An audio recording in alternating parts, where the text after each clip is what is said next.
Alléluia. Oh, merci Seigneur pour la louange. Merci pour ta présence. Merci pour mes frères et sœurs, Seigneur, qui sont présents. Que tu puisses les bénir abondamment. Seigneur, que tu puisses nous toucher à travers la prédication éternelle également, à travers ta parole, éternel Dieu, parce que ta parole est oui et amen. Et je salue tous ceux qui sont sur les réseaux sociaux, sur Facebook, sur YouTube. Je vous salue. Que le Seigneur puisse vous bénir ce matin abondamment, que le Seigneur puisse vous visiter à travers un paquet de messages qui est apporté à travers la province de Québec par des serviteurs différents. Amen. Gloire à Dieu. Merci Seigneur pour ta parole. Je continue la deuxième partie de... Je finis l'introduction de la première partie. L'unité de la foi. Le titre est il y a un seul Seigneur. Un seul Seigneur, il y a une seule foi, un seul baptême, un seul esprit, une seule espérance par notre vocation. Dieu nous a appelés dans une mission très précise, c'est d'apporter la parole de Dieu à ceux qui ne la connaissent pas, à ceux qui sont perdus, parce que nous étions perdus de même.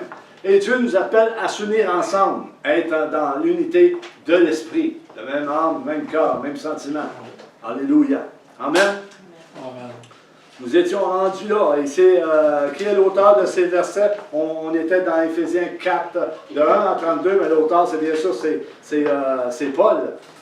Celui qui a été appris par la vocation qu'il a reçue de Christ, une vocation qu'il a reçue de Christ, et a marché par la foi en conservant l'unité de la foi au milieu du corps de Christ. Paul a été appelé apôtre. Il dit, moi-même je suis apôtre de Christ. Amen. Alléluia. Et on doit marcher dans l'unité, chacun d'entre nous. Il est important, frères et sœurs, qu'on puisse comprendre que le Seigneur veut l'unité de son corps. Et on ne voit pas ça nécessairement dans cette génération. Plusieurs vont dire, ben, c'est des critiques. Ce n'est pas des critiques, c'est du discernement. C'est des choses qu'on voit. C'est des choses qui est flagrant devant nous. Comment on peut parvenir à l'unité? Ben, par la foi. L'unité de la foi. Par un rassemblement de cœur. Unis dans l'amour et la vérité. Pas n'importe quel amour. L'amour de Dieu. L'amour de sa parole. L'amour de Jésus. L'amour de Dieu. L'amour du Saint-Esprit. L'amour de la justice. L'amour de la compassion. L'amour de la fidélité. L'amour de la consécration.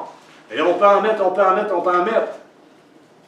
Hébreu nous dit, le livre d'Hébreu, l'Épître aux Hébreux nous dit dans le chapitre 4, verset 12, « Car la parole de Dieu est vivante et efficace, plus tranchante qu'une épée quelconque à deux tranchants, pénétrant jusqu'à partager âme et esprit, jointure et moelle, et elle juge les sentiments et les pensées du cœur. » La parole va juger la pensée du cœur et les sentiments d'une personne. Ce n'est pas la personne qui juge, c'est l'esprit qui juge. Et c'est présentement, nous voulons l'unité de la foi. L'unité de la foi. Alléluia. Il faut que nous comprenions que la grâce nous a été donnée selon la mesure du don de Christ, selon la mesure du don que nous avons reçu, et que nous croyons que Jésus-Christ est le Seigneur des Seigneurs, le Roi des Rois, celui qui doit venir chercher l'épouse qui s'est préparée pour avoir la vie éternelle et vivre éternellement avec Christ. Mais pour cela, il faut vivre dans la foi, dans l'unité de la foi. Il faut vivre ensemble. Amen. Chaque croyant possède un don spirituel particulier que Dieu a transmis par son esprit et l'a départi comme il le veut au milieu du corps, selon sa volonté. Et cela fait partie de son plan divin. Il fait partie de son plan divin. Le Saint-Esprit, c'est le Saint-Esprit qui a donné, qui donne. Le Saint-Esprit est donné à celui qui obéit. Et l'obéissance, si on ne croit pas, on ne peut pas obéir à la parole de Dieu. Si on ne croit pas à la parole de Dieu, ben, l'obéissance ne sera pas dans nos vies. Et le Saint-Esprit est donné à ceux qui lui obéissent. Marcher dans l'unité de la foi, c'est marcher selon l'Esprit de Christ.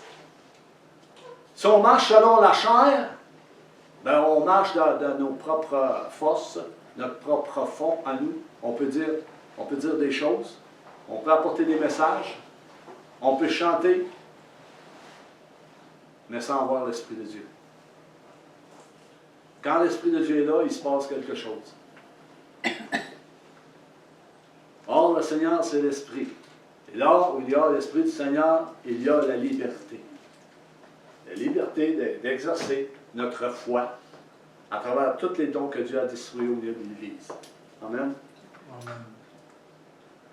Nous voyons ici dans Éphésiens 4:8 que Christ est monté dans les hauteurs et qu'il a amené des captifs. L'apôtre Paul ouvre une parenthèse ici dans Éphésiens 4:8.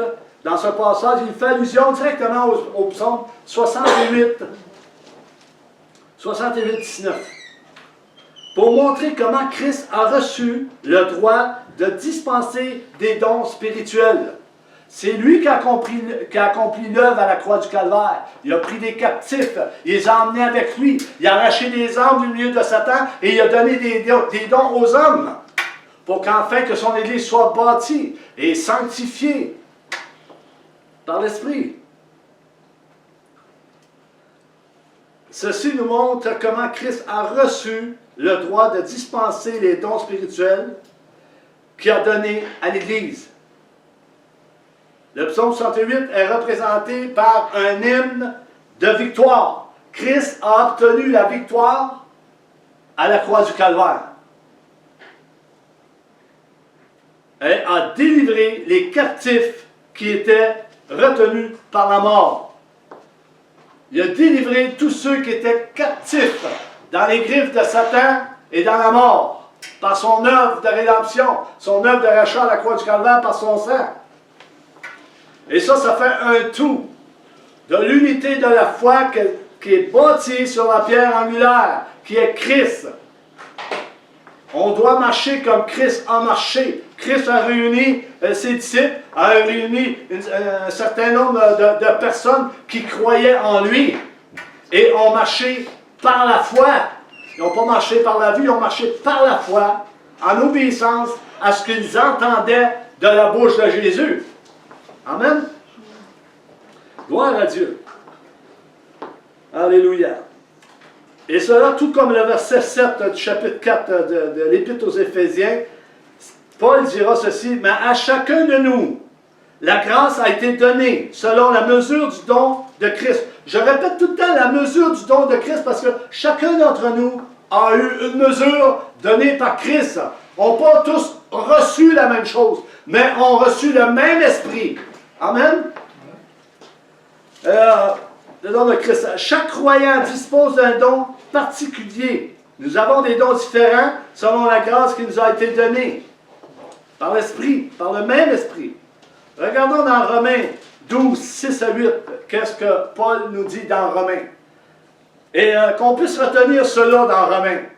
C'est très précis, c'est très détaillé par rapport à des dons. Romains 12, 6. Puisque nous avons des dons différents selon la grâce qui nous a été accordée. Selon la grâce qui nous a été accordée à chacun d'entre nous. Que celui qui a le don de prophétie l'exerce selon l'analogie de la foi. Qu'il exerce selon l'analogie de la foi, selon qui a été établi par l'Esprit. Le don de prophétie a été établi par l'Esprit. Et que celui qui prophétise selon la foi que Dieu lui a donnée. Sinon, dans Corinthe, Paul dit qu'il se taise. Prophétise par la foi. Verset 7. Que celui qui est appelé au ministère s'attache à son ministère, qu'il ne fasse pas d'autre chose, qu'il s'attache à son ministère. Il y a un ministère à faire. Que celui qui enseigne s'attache à son enseignement. Et celui qui exhorte à l'exhortation. Que celui qui donne le fasse avec libéralité. Que celui qui préside le fasse avec un zèle, avec zèle. Amen.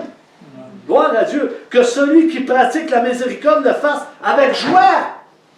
Voyez, c'est tout précis, c'est tout détaillé. Les dons, on a reçu tous des dons différents. Mais le même esprit. Le fasse avec joie.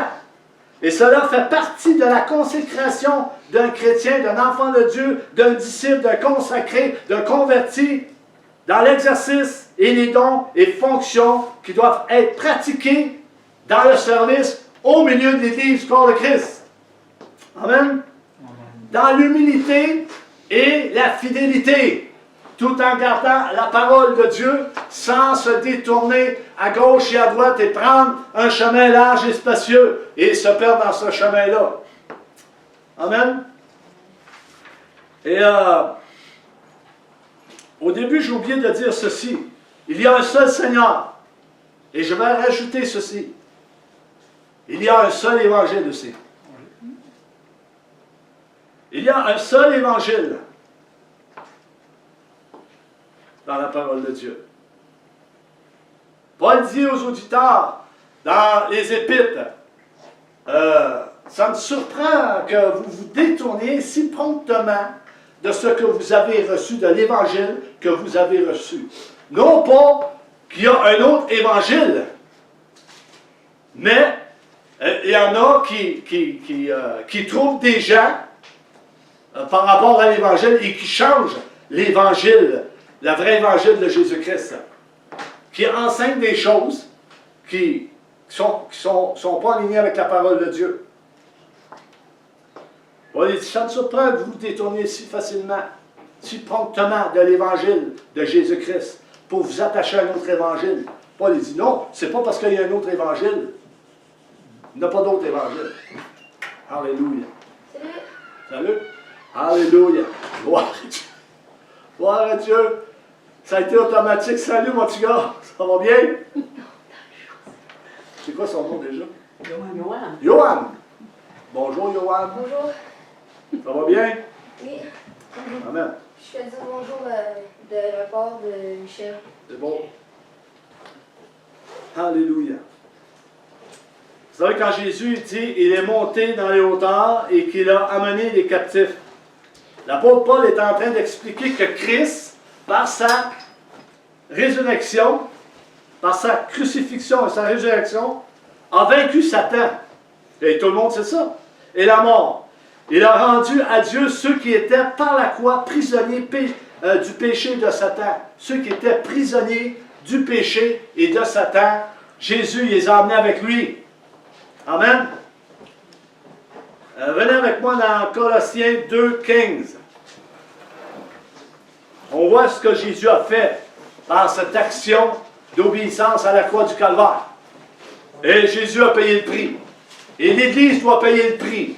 Est-ce qu'on est prêt à payer le prix comme Christ a payé le prix? La parole de Dieu a dit qu'on doit marcher comme Christ. Mais si on doit marcher comme Christ, il va falloir payer le prix à un moment donné. Il va falloir payer le prix, là. On va arrêter de dénuer la parole de Dieu, puis on va la citer, on va la dire, on va la dicter comme elle est dite, par l'Esprit de Dieu. Amen. Il a dépouillé les dominations et les autorités et les a livrées publiquement en spectacle, en triomphant d'elles par la croix. Jésus a tout mis à nu. Tout ce qui était péché, tout ce qui était mal, aux yeux de l'homme, aux yeux de Dieu, il a tout mis ça à nu, Seigneur. Toutes les autorités, toute domination. Jésus a dépouillé toutes les œuvres du diable publiquement. Il a été amené dans le désert par l'Esprit. Il a été tenté par le diable. Il lui a résisté. Jésus a résisté au diable. L'Église doit résister au diable. L'Église doit mettre son pied à terre et dire, Satan, t'es sur nos pieds, c'est fini. Tu n'as plus rien à faire. Même si tu serré, j'ai été saisi par Christ. Il m'a donné son esprit. J'ai été rempli de l'esprit, qui est un gage de la rédemption qu'on a vu dans le premier message. Scellé du Saint-Esprit. Jésus était scellé du Saint-Esprit comme homme. Quand il est sorti du désert, il est sorti revêtu de la plénitude du Saint-Esprit. Parce que c'est là qu'il a mis tout à nu. Il a tout mis à nu d'avance les œuvres des ténèbres. Il avait vaincu déjà d'avance, Jésus. Il avait vaincu sur Satan déjà. Et nous avons la victoire en Jésus. Amen. Alléluia. Il a été revêtu de la puissance du Saint-Esprit. Il a vaincu Satan et ses anges. Matthieu 4, c'est écrit dans Matthieu 4. Le prince de ce monde a été jugé une fois pour toutes, c'est écrit dans Jean 16, 11. Paul le déclare, Paul l'affirme, au milieu des païens. Nous sommes des païens sauvés par grâce, co-héritiers avec les Juifs. Amen? Amen. Alléluia. Gloire à toi, Seigneur Jésus. Alléluia. Alléluia. Gloire à ton Seigneur, Seigneur.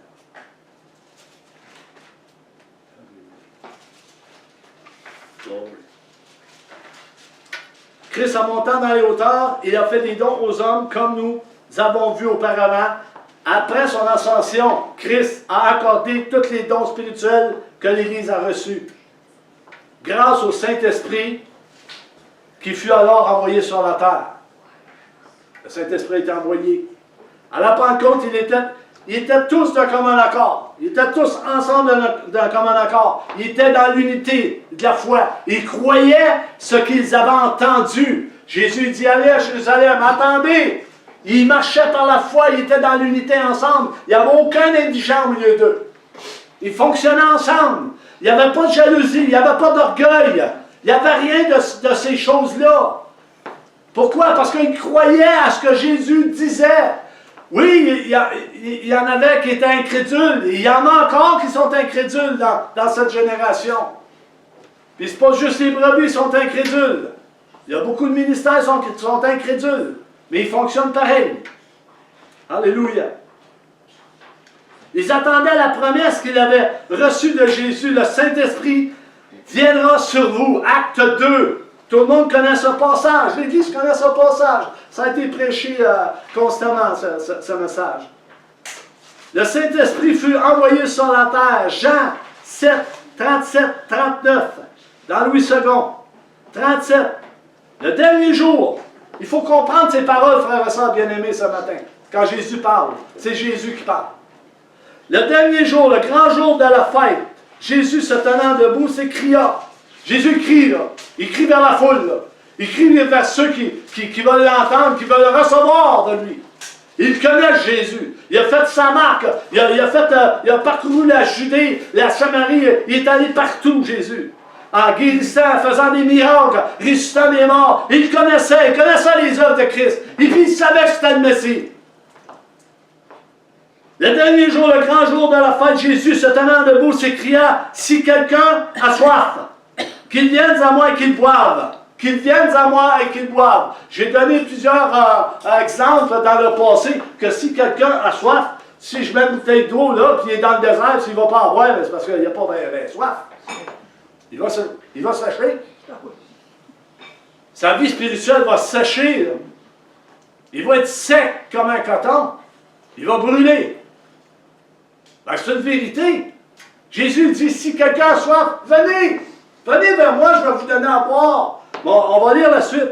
Celui qui croit en moi, des fleuves d'eau vive couleront de son sein, comme dit l'Écriture. Des fleuves d'eau vive vont couler en nous, en chacun d'entre nous. Ça ne s'arrêtera pas en disant, oui, mon sauveur, il est vivant. Oui, Jésus revient bientôt. Je vais le louer, je vais l'adorer, je vais l'exalter. Je vais parler de lui constamment. Je vais aller. C'est lui qui donne le vouloir et le faire. Même si on est des fois stable, on ne bouge pas, le Seigneur il est là qui connaît nos cœurs. Mais c'est du cœur que la bouche parle. C'est du cœur que la bouche parle. Dieu, c'est nos cœurs qui veut. C'est un cœur de foi, d'amour, de vérité qui veut sincère avec lui. C'est ça qu'il veut le Seigneur envers chacun d'entre nous. Le verset 39 dit, il dit cela de l'Esprit que devaient recevoir ceux, il spécifie bien, Jésus est en train de dire ceux. Il dit cela de l'Esprit que devaient recevoir ceux qui croiraient en lui. Mais ce n'est pas tout le monde qui croit en lui. Alléluia. Écoutez bien, là. C'est important, là, que c'est ce que je suis en train de dire. Je vais répéter, parce que il a été distrait un peu. Là. Jésus, il dit bien, il nous dit bien, là. Il dit cela de l'Esprit que devaient recevoir ceux qui croiraient. Ceux, il spécifie bien, ceux qui croient vont recevoir ce que je dis. Vont recevoir le Saint-Esprit sur eux. Ils vont recevoir des eaux vives sur eux. Ils vont recevoir la vie. Ils vont être transformés. Ils vont être guéris. Ils vont être sauvés. Ils vont vivre avec moi éternellement. Et personne ne pourra les ravir de ma main parce que j'ai choisi et ils ont cru à ma parole. Et ils m'ont suivi. Ils ont gardé ma parole parce qu'ils m'aiment. Car l'Esprit n'était pas encore, parce que Jésus n'avait pas encore été glorifié. Amen. L'invitation de Jésus tourne autour du fait qu'il accomplissait tout ce que la fête des tabernacles préfigurait. C'était lui qui fournissait l'eau vive qui donne la vie éternelle aux hommes. C'est lui qui donne l'eau vive de la vie éternelle aux hommes. C'est par...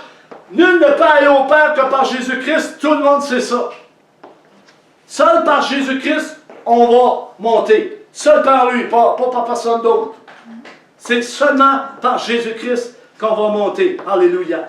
Les 7 jours de la fête des tabernacles, un récipient, la manière c'était expliqué, un récipient en or d'une eau prise au réservoir de Siloé. Il prenait l'eau au réservoir de Siloé. Soit à trois coups de trompette, les trompettes étaient sonnées. Il y avait 3 coups de trompette qui résonnaient. Portés en procession pour marquer la joie que le peuple avait vers le temple, qui a à cette occasion récité et récitait Isaïe. Le prophète Isaïe 12.3. Si on peut lire Isaïe 12.3, il parle de l'eau.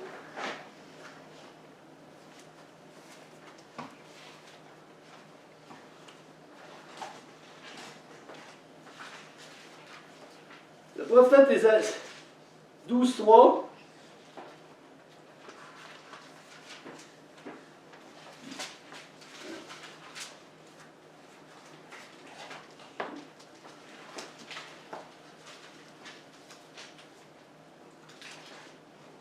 Vous puiserez de l'eau avec joie aux sources du salut. Vous puiserez de l'eau avec joie aux sources du salut. C'est un chant de délivrance. Jésus est venu pour délivrer ceux qui étaient captifs, qui étaient prisonniers, en leur offrant de l'eau qui mène à la vie éternelle, en leur donnant l'Esprit qu'il avait, en leur donnant la gloire qui était sur lui également, a donné à ses disciples. Amen. Gloire à Dieu. Alléluia. C'est bon, Seigneur. Nous savons tous. Nous avons qu'à penser à la femme samaritaine quand Jésus est arrêté au bout de Jacob. Hein? La femme samaritaine dans Jean 4.14. Mais Jésus dit à la femme, « Mais celui qui boira de l'eau que je lui donnerai n'aura jamais soif. » C'est quelque chose, ça. N'aura jamais soif. C'est un fleuve qui coule constamment. C'est l'Esprit de Dieu qui coule en nous, qui nous transforme, qui nous rafraîchit, qui nous donne, qui nous transporte. C'est l'Esprit de Christ. jamais soif. Et l'eau que je lui donnerai deviendra en lui une source d'eau qui jaillira jusque dans la vie éternelle. Nous savons tous quelle est la réponse de la femme. Nous savons qu'est-ce que la femme a répondu. Au verset 15. La femme lui dit, Seigneur, donne-moi cette eau afin que je n'aie plus soif et que je ne vienne plus puiser ici. Où puise? À quel endroit que l'enfant de Dieu puise son eau dans cette génération?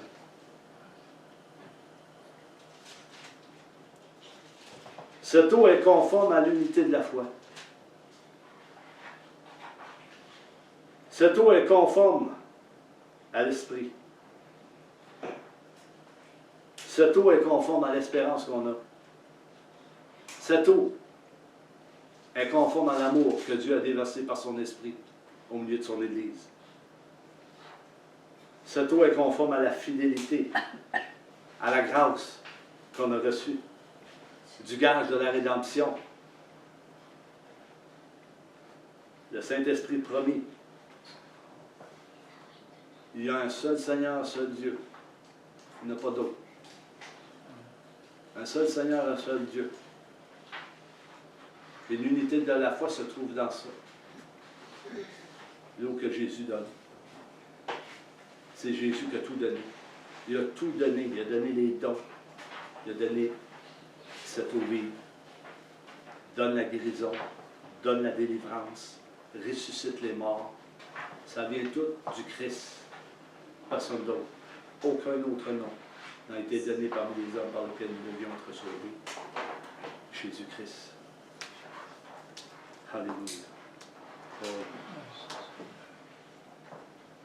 Venez avec moi dans Jean 14, 12. Jésus va rajouter ceci dans ce passage en disant, en vérité, je vous le dis, celui qui croit en moi fera aussi les œuvres que j'ai faites. Et il en fera de plus grandes parce que je m'en vais au Père. Nous sommes appelés à faire les œuvres de Christ parce qu'il le dit. Nous sommes appelés à faire les œuvres de Christ. Amen. Maintenant, allons dans les Actes des Apôtres 2, 23. Pierre est en train de dire qui était le Christ, celui que vous avez crucifié. Christ est monté dans le hauteur, il est descendu dans les profondeurs aussi. Pierre est en train d'expliquer aux auditeurs qui étaient là qui était vraiment le Christ. Cet homme livré selon le dessein, arrêté selon la prescience de Dieu, vous l'avez crucifié, vous l'avez fait mourir par la main des impies. Dieu avait prévu la mort rédemptrice de Jésus. La mort de Jésus faisait depuis toujours partie de son plan qui avait été établi d'avance. On le voit dans Actes 4, 27, 28. Pour ceux qui prennent des notes, on n'ira pas lire. Et Actes 13, 27, 29. C'est les incrédules qui avaient préparé la mort de Jésus. C'est son propre peuple qui l'ont livré entre les mains des Romains, des païens, pour l'exécuter. Et c'était prédéterminé par Dieu. Alléluia. C'était dans le plan de Dieu qui avait été établi d'avance par les mains des impies. D'avance, c'était d'avance. Qui tue le corps de Christ aujourd'hui? Les impies, les incrédules de ce monde, qui tuent le corps de Christ. Qui sont au service du diable. Qui sont au service de la sorcellerie. Qui entrent dans toutes sortes de doctrines et toutes sortes de services en pensant que c'est Dieu qui le fait. Matthieu 24, 9, 14. Matthieu 24, 9, 14, on va le lire.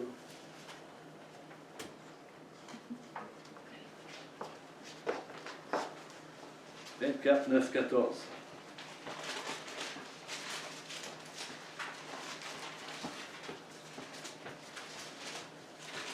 Alors, on vous livrera au tourment, et l'on vous fera mourir, et vous serez haïs de toutes les nations à cause de mon nom. Alors aussi plusieurs succomberont, et ils se trahiront, se haïront les uns les autres. Plusieurs faux prophètes s'élèveront, et ils séduiront beaucoup de gens. Et parce que l'iniquité se sera accrue, la charité du plus grand nombre se refroidira. Mais celui qui persévérera jusqu'à la fin sera sauvé. Cette bonne nouvelle du royaume sera prêchée dans le monde entier pour servir de témoignage à toutes les nations. Alors viendra la fin. Alléluia. Alléluia. Plusieurs vont être au service du diable. Dans ce passage, il dit qu'il y en a qui vont se trahir. Ceux qui marchent selon l'unité de la foi ne peuvent pas se trahir. Ils ont tout en commun. Ils sont d'un commun accord. Jésus a averti déjà d'avance. Il y a beaucoup qui vont se trahir. Beaucoup de frères et de sœurs vont se livrer. Vont livrer leurs frères en prison. Puis ça s'en vient, ça. Savez-vous comment ça va se faire? Ça va se faire, comme j'ai dit tantôt, là, il va y avoir une infusion du Saint-Esprit fort. Okay? Puis il y en a qui vont être jaloux de ça. Il y en a qui ne supporteront pas ces choses-là, puis c'est le diable qui ne supportera pas ça. C'est des gens qui marchent selon la chair, puis selon un dérèglement total dans leur vie, qui disent marcher selon la parole de Dieu, puis ils sont tous déréglés, ils ne marchent pas selon la parole de Dieu. Ils ne marchent pas selon l'amour ni la vérité. Ils ne marchent pas selon l'Esprit de Dieu. Eux vont livrer les chrétiens à mort en se disant chrétiens eux aussi. Il y a quelque chose. Alléluia. Alléluia. Gloire à toi, Seigneur.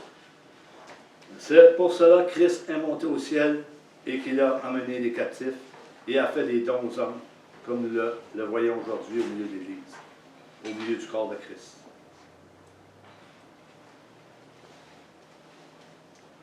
C'est l'action de la chair qui va être jugée.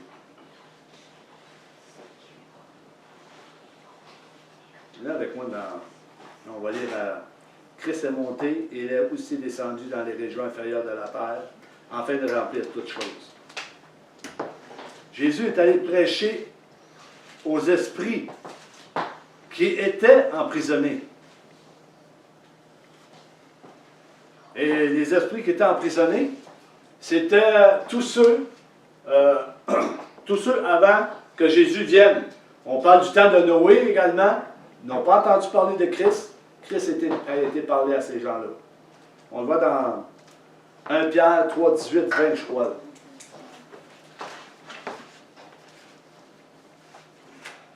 1 Pierre 3, 18, 20.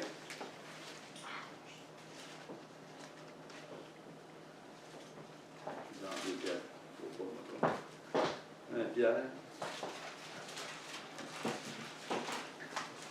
3, 18, 20. Christ aussi a souffert une fois pour les péchés, lui juste pour les injustes, afin de nous amener à Dieu, ayant été mis à mort quand à la chair, mais ayant été rendu vivant quand à l'esprit, dans lequel aussi il est allé prêcher aux esprits en prison, qui autrefois avaient été incrédules lorsque la patience de Dieu se prolongeait au jour de Noé, pendant la construction de l'arche, dans laquelle un petit nombre de personnes, c'est-à-dire 8, furent sauvées. Jésus est descendu, aller apporter le témoignage de la résurrection et de la crucifixion. Et si on regarde dans 1 Pierre 4, 6, ça nous dit « Car l'Évangile a été annoncé aux morts, afin que, après avoir été jugés comme les hommes quand à la chair, ils vivent selon Dieu quand à l'esprit. » Amen. Alléluia. Alléluia. Gloire à toi, Seigneur Jésus.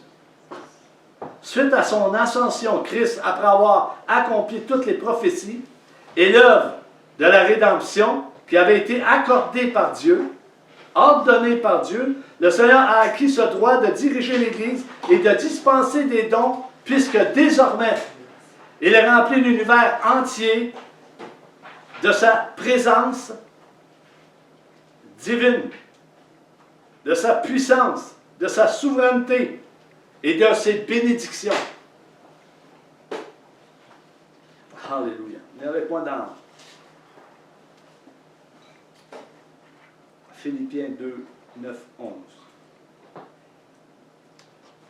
Jésus est vivant. Alléluia. Paul dira dans cet épître, aux Philippiens 2, 9, 11, c'est pourquoi aussi Dieu l'a souverainement élevé. On parle de Jésus. Il lui a donné le nom qui est au-dessus de tout nom. Afin qu'au nom de Jésus, tout genou fléchisse dans les cieux, sur la terre et sous la terre, et que toute langue confesse que Jésus-Christ est Seigneur à la gloire de Dieu le Père. Christ a tout donné. L'unité de la foi au milieu de l'Église. Marcher par la foi dans l'unité ensemble. Coordonnant bien le corps de Christ. Chacun à leur place. Mais plusieurs veulent prendre la place des autres. Plusieurs veulent être pasteurs. Plusieurs veulent être prophètes. Plusieurs veulent être ici. Toutes sortes de choses. Mais ce n'est pas leur place. Alléluia. Gloire à ton Saint-Nom. Oh, Jesus. Glory. Glory. Hallelujah. Jesus. Jesus. Alléluia. Gloire à toi, Seigneur. Bénis Dieu. Bénis Seigneur. Bénis Chantal. Bénis Nicole. Bénis toutes les personnes qui sont ici, Père, dans le nom puissant de Jésus. Bénis Réal, ton épouse. Alléluia.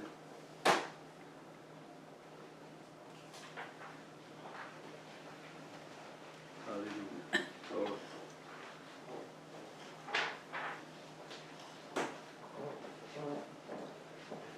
Pourquoi l'apôtre Paul dira au verset 11, chapitre 4 d'Éphésiens, et il a donné les uns comme apôtres, les autres comme prophètes, les autres comme évangélistes, les autres comme pasteurs et docteurs. L'apôtre Paul dit dans Corinthiens 12, 29, est-ce que tous sont appelés apôtres, prophètes, docteurs, évangélistes et toutes ces choses? Il dit aspirez au don le meilleur, l'amour. Si on veut marcher dans l'unité de la foi, mais il faut considérer tout ce que l'apôtre Paul dit dans ses écrits. Si on mélange tout ça, mais ça marche comme ça marche là. Il faut accepter. Pourquoi Dieu a choisi de mettre en place ces dons d'hommes? Pourquoi il a mis ces dons d'hommes-là? Pour le fun? Juste pour le prestige ou... c'est pour le corps de Christ. Je l'ai dit dans le premier message, c'est pour la perfection. C'est pour le perfectionnement des saints. Les dons sont donnés et Dieu donne à qui il lui veut, à qui il lui plaît aussi. Les dons de prophétie, les dons de discernement, le don des langues, tous les dons qui sont écrits dans Corinthe. Puis on parle des dons d'hommes, les ministères, les 5 ministères. Mais Dieu a donné à qui il voulait. Paul a été saisi. Paul dit, ce n'est pas la chair et le sang qui m'a révélé ces choses-là que j'ai reçues, c'est Jésus-Christ qui m'a saisi, qui m'a appelé dans ce ministère d'apôtre pour les païens. C'est pas lui qui a choisi. C'est pas un homme, c'est pas la convention d'un homme ou de 10 hommes que dit Paul, toi t'es apôtre. Non, c'est Christ qui l'a appelé. Comme moi, je apporte mon témoignage, c'est Jésus-Christ qui est venu me saisir un jour, et j'ai été ivre 3 jours de temps dans l'esprit. Et c'est là qu'il me dit, dans quel ministère que j'étais pour rentrer. Ben, il faut qu'ils reconnaissent les ministères. Plusieurs ne reconnaissent pas le ministère. Je vois des gens au milieu de l'Église, que j'ai vus au milieu de l'Église, ils ne sont même plus là, puis ils étaient dans le ministère. Les dirigeants ils ont choisi ces hommes-là ou ces femmes-là qui ne sont plus dans le ministère. Celui qui est appelé, là, il doit rester. Paul, il a-tu quitté? Paul, il n'a pas parti. Je prends plaisir à ceux qui font ma volonté, le Seigneur a dit. À ceux qui gardent ma parole. Plusieurs étaient dans le ministère. Oui, on peut tomber. Mais ceux qui sont dans le ministère, qui sont appelés réellement par le Christ, et en plus, il y a des signes évidents pour les ministères.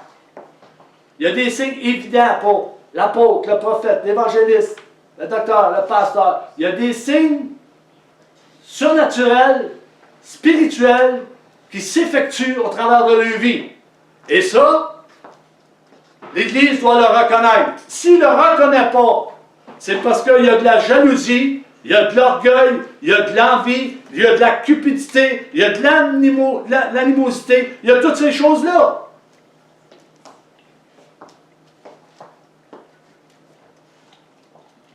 L'homme est orgueilleux. Jésus était-il reconnu?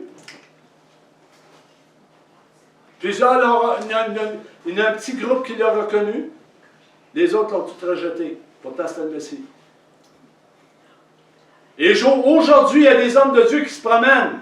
Ceux qui ont réellement été appelés. Qui n'ont pas nécessairement été à une école biblique, mais qui ont été saisis par le Saint-Esprit, comme Paul a été saisi sur le chemin de Damas. Si vous ne croyez pas cela, bien-aimés, ça vous regarde. Mais ça m'est arrivé à moi. Puis il n'y a pas personne qui va m'enlever ça. Parce que je l'ai reçu.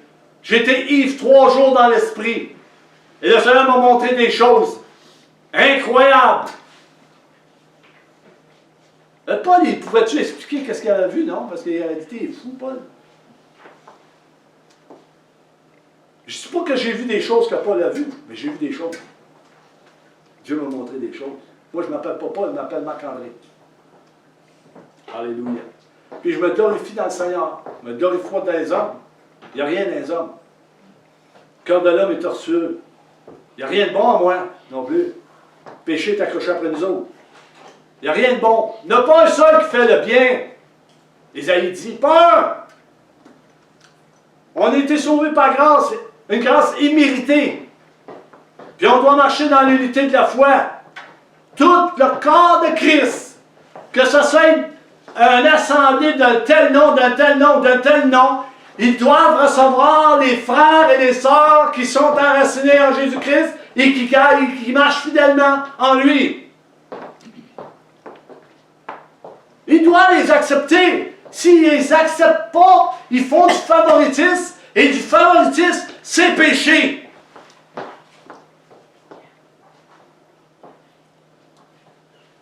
L'Église doit se repentir. On doit se repentir de voir toutes ces choses, de toutes ces discordes qui se font au milieu de l'Église. On doit tous et chacun, sans exception, se repentir et se réconcilier avec Dieu. Tous ensemble.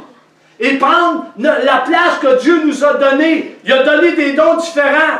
Oh, il y en a qui... Oh, pauvre, moi, j'ai pas de don. Dieu ne me parle pas. Hey, prends ta place. Tu as des enfants en Christ qui ne peuvent pas recevoir la nourriture solide. Paul en parle. Je ne peux pas vous donner de la nourriture solide. Parce que vous êtes rendus à avoir du lait spirituel. Je ne peux pas vous le donner. Je vais tout vous tuer. Et Paul, c'était quoi? C'était un don que Dieu lui a donné, don d'apôtre, d'homme, pour le perfectionnement des saints. Il était très instruit, Paul, en plus. Moi, j'étais un ignorant, puis Dieu m'a choisi. Merci Seigneur. C'est pas moi qui ai choisi. C'est lui qui choisit. Alléluia. Glory. Gloire à toi, Seigneur. Bien, le but de Dieu, c'est de bâtir son Église sur ses fondements en vue du ministère et de l'édification de tout le corps qui appartient à Christ. qui n'appartient pas à un homme, car Christ est le chef de l'Église, et non l'apôtre, et non le prophète, et non les autres ministères. Christ est le chef de l'Église, et l'apôtre n'a pas le droit de faire ce qu'il veut faire. Il doit être sur l'ordre du Saint-Esprit et sur la communication du Saint-Esprit qu'il dirige là où il veut. Pas lui qui va décider, c'est l'Esprit qui décide. Moi, je n'ai pas décidé d'avoir une assemblée, c'est Dieu me l'a mis. Il a déposé dans mon cœur.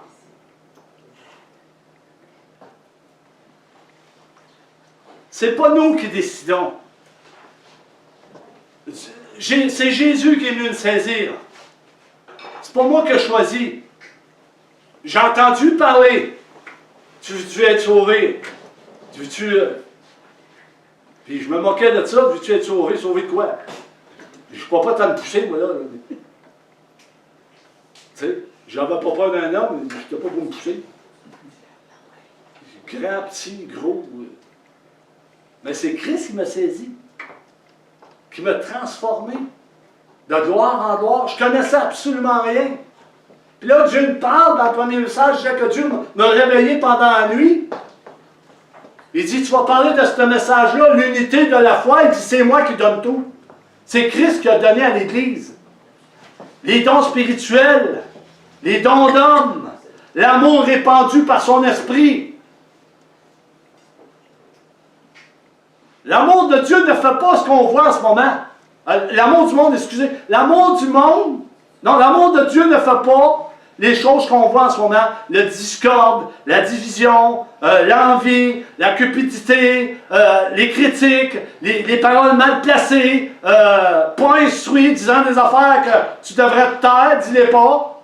Garde-les pour toi et mets-toi à jouer au prix. J'ai toujours prié pour l'Église, moi, quand Dieu m'a appelé. Il m'a appelé pour ça.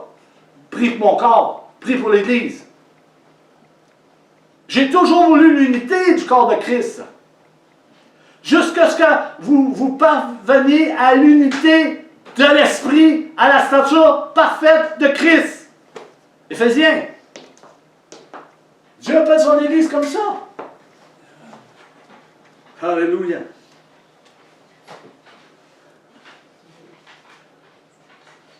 Christ est le chef de tout homme, femme, qui sont au service de l'Église de Christ, en étant soumis aux instructions qu'il a données à ses apôtres et prophètes et tous les autres ministères.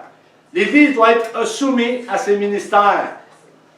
Mais si ces ministères, ce n'est pas des ministères que Dieu a appelés, mais il faut avoir le discernement, suivez-les pas.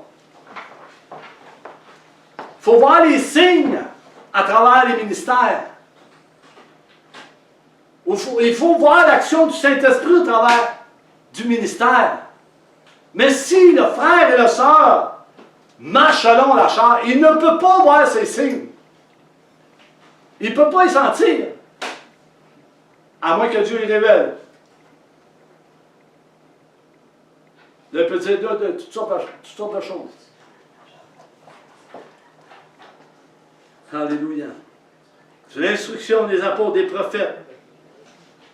Comme instruction et formation pour édifier l'Église, pour qu'elle soit équipée sur le fondement de la pierre angulaire, qui est Christ, Ésaïe 28, 16. Il est important de revoir ce fondement. Il a été mis en place pour chacun des saints, pour qu'ils parviennent à la perfection et à l'unité de la foi, et à parvenir à connaître le Fils de Dieu, à connaître la personne de Jésus-Christ dans l'état d'homme fait. J'ai souvent prêché ça, connaître Jésus-Christ, la personne de Jésus-Christ. Jésus debout écrit, « As-tu soif de moi? As-tu soif? » Ceux qui ont soif de Dieu, laissez-moi vous dire que les temps qui viennent, le Saint-Esprit va descendre sur eux, ceux qui ont soif de Christ, ceux qui ont faim de la parole de Dieu, le Saint-Esprit va descendre sur eux. Ils vont être transformés, ils vont être renouvelés, ils vont être rafraîchis. Amen. Gloire à Dieu. Et que la mesure de cette grâce qui nous a été confiée dans cette activité, nous devenions à la stature parfaite de Christ. À la stature parfaite de Christ. C'est dit pour chacun d'entre nous. Moi le premier. Alléluia. Et je sais que c'est Dieu qui va le faire. Dieu va le faire, mais il faut que moi, je sois obéissant. Plusieurs prédicateurs peuvent dire, bon, mais c'est Dieu qui va le faire. Dieu ne fera pas tout pour nous. Nous, il faut marcher. Il faut y aller. Il faut avoir foi. Il faut avoir un cœur disposé à Dieu. Marcher par la foi. Amen. Amen. Je termine là-dessus. Le temps est écoulé. Ça passe vite. Merci Seigneur pour ta parole. Merci pour ton onction éternelle qui est au milieu de nous, Seigneur Dieu. Puisses-tu, Seigneur, encore nous révéler ta parole, Seigneur, parce que c'est en partie qu'on connaît, Père. Puisses-tu nous révéler dans nos cœurs, Seigneur, tout ce qu'on doit savoir dans ces derniers jours, tout ce qu'on doit saisir dans ces derniers jours, dans le nom puissant de Jésus-Christ. Amen.